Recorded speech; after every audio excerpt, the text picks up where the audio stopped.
Assalamualaikum warahmatullahi wabarakatuh. Kembali lagi bersama saya Dian Perdana Fitri Mandasari. Pada kesempatan kali ini saya akan menjelaskan mengenai terapi bermain, yang mana terapi bermain ini masuk ke dalam materi praktikum perawatan anak ya. Silahkan disimak semuanya dari SOP yang sudah diberikan, bahwasanya terapi bermain itu ialah bertujuan untuk meminimalisir tindakan perawatan yang traumatis, mengurangi kecemasan, membantu mempercepat penyembuhan sebagai fasilitas komunikasi, persiapan untuk hospitalisasi atau surgery, dan sarana untuk mengekspresikan perasaan.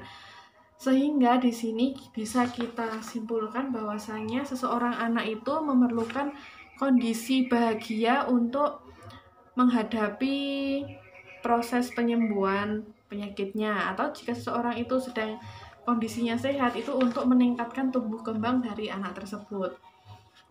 Ya, terapi bermain ini bisa kita lakukan di rumah ya, di rumah sebagai bentuk intervensi keperawatan keluarga dengan kunjungan ya, atau home care seperti itu. Kemudian bisa dilakukan di posyandu, di puskesmas, di ruang rawat inap, di tempat penitipan anak, atau dimanapun dimana terdapat anak berada di situ ya.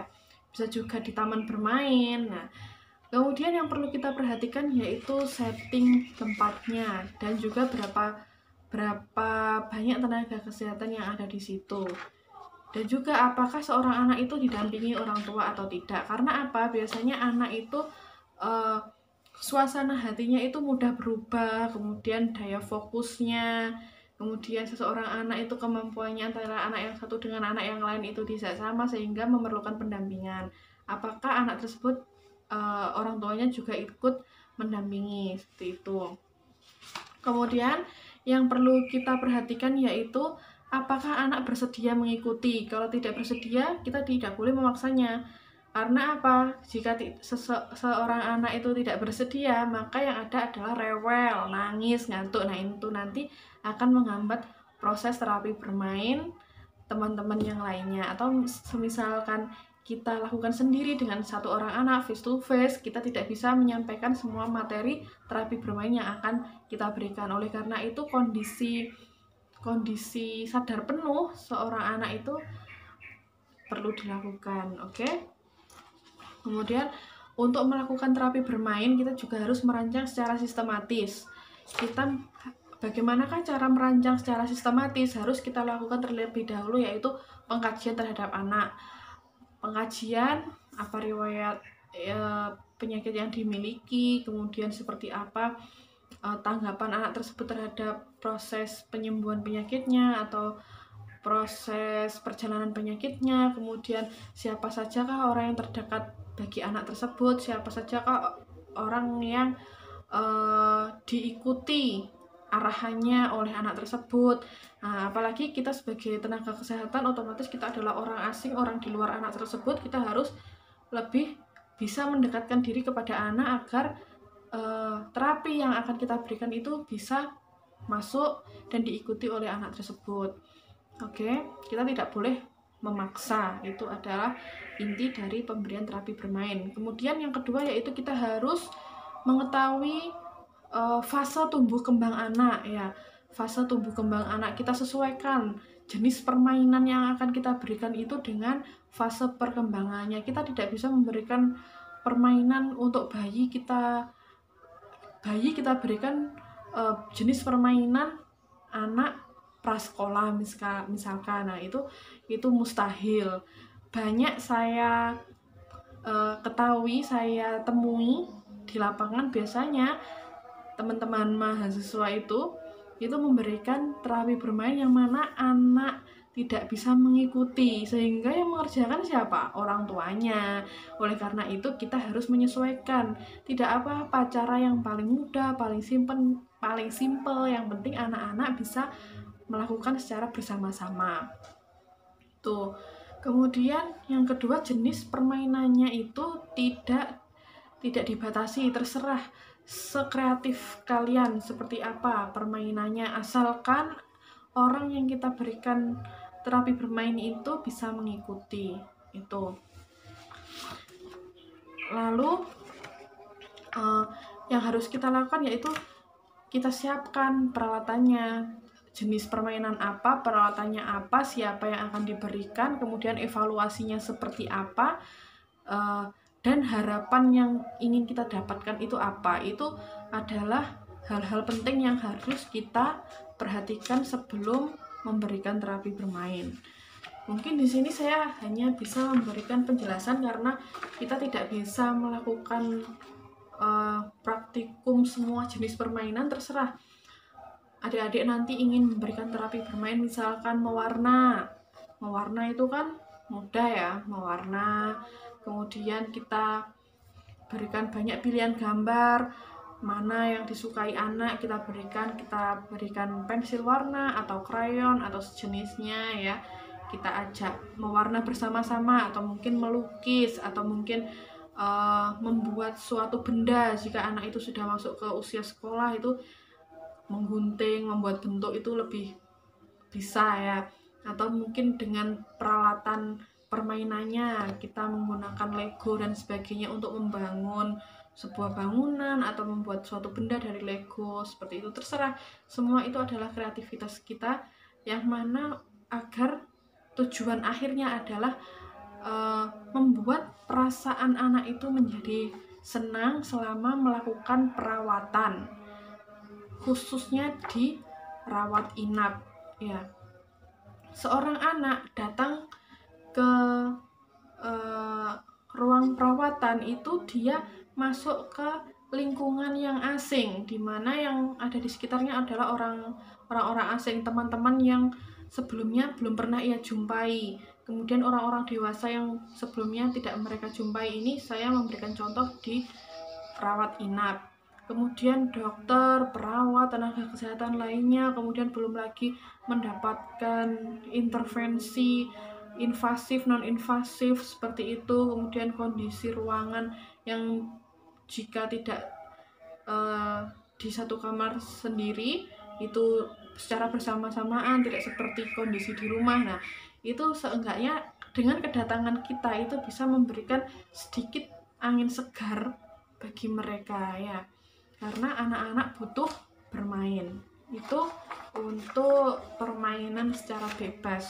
Berikutnya yaitu jika terapi bermain itu adalah sebuah bentuk pengetesan atau pengujian tumbuh kembang. Misalkan saya contohkan dengan menggunakan tabel Denver 2 ya. Tabel Denver 2 ini terdiri dari usia 0 bulan hingga 6 tahun.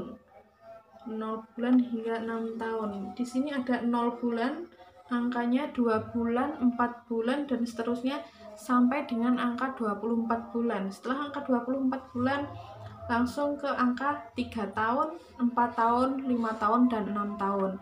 Nah, di sini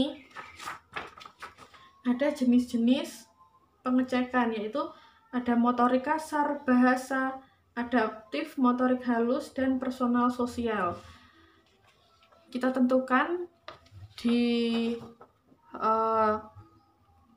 posisi manakah seorang anak itu berada. Di sini untuk Denver kali ini hanya untuk melakukan pengecekan dengan didasarkan perintah yang ada di sini. Jadi di sini kita tidak sampai dengan pendiagnosaannya ya.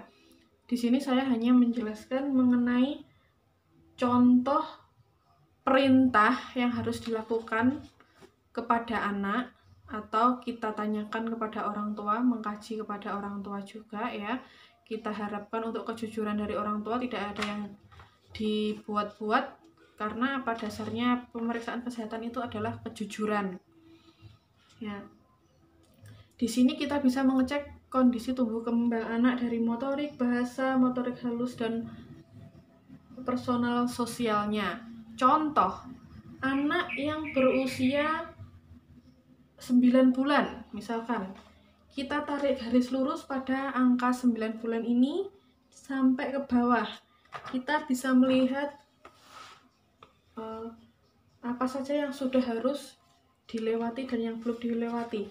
Jika kotaknya itu berada di kiri garis, berarti anak harus sudah bisa melakukan hal tersebut. Jika kotaknya itu full di sebelah kanan garis, berarti belum waktunya anak tersebut bisa, tetapi ada kemungkinan biasanya anak sudah bisa melakukan kotak yang ada di kanan garis usianya. Kemudian yang harus bisa dilakukan oleh anak itu ada di kotak hijau. Jika garis usia itu melewati kotak hijau, berarti itu sudah harus bisa dilakukan pada usianya. Jika garis usia itu berada di kotak putih, berarti seorang anak itu sudah bisa melakukan atau belum bisa melakukan, itu masih kondisi yang wajar. Contohnya tadi saya menarik garis anak usia 9 bulan. 9 bulan.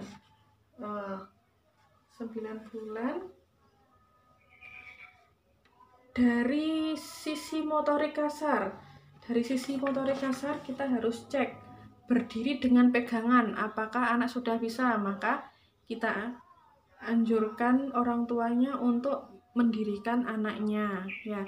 Kemudian anaknya itu kita pegangkan dengan tangan kita, atau mungkin ada pegangan benda-benda di sekitar kita agar anaknya tersebut berdiri. Kemudian untuk kebahasa, apakah anak itu sudah bisa meniru bunyi kata-kata, misalkan suara ayam apa, kotek kotek kotek, suara sapi mau, seperti itu. Apakah dia sudah menirukan bunyi kata-kata? Kemudian memotong lagi, memanggil bapak ibunya, terserah Anda membahasakan apa.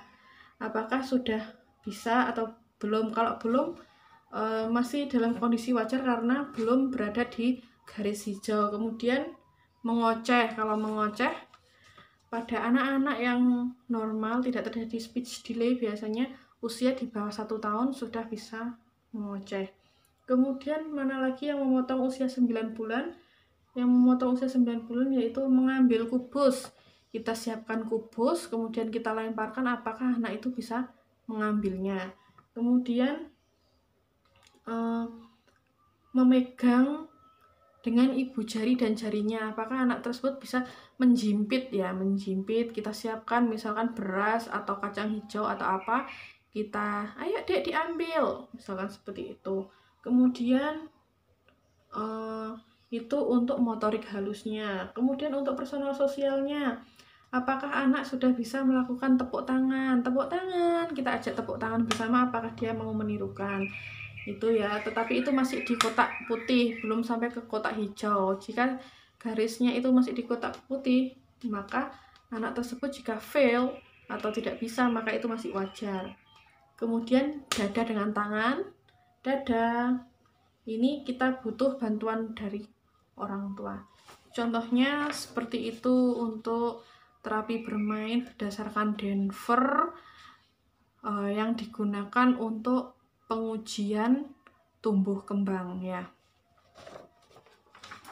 Jadi pada dasarnya, intinya saya jelaskan kembali, saya simpulkan kembali, terapi bermain itu tidak ada jenis khususnya. Yang penting yaitu anak dalam melakukan itu dia mau ikut melaksanakan, tidak rewel, tidak ngantuk, kemudian bisa mengikuti, ada pendamping, mungkin ada pendamping orang tua, itu kalau anak-anak itu pasti harus ada. Kemudian jenis permainannya juga disesuaikan dengan kemampuannya. Kita tidak boleh memberikan sesuatu permainan di luar kemampuan usia anak yang ingin kita berikan terapi bermain. Itu otomatis nanti hasilnya gagal. Kita harapkan anak terlalu membuat benda yang mungkin rumit, kita membuat misalkan origami yang rumit, membuat burung, padahal masih anak umur 2 tahun, 3 tahun, otomatis tidak bisa ya.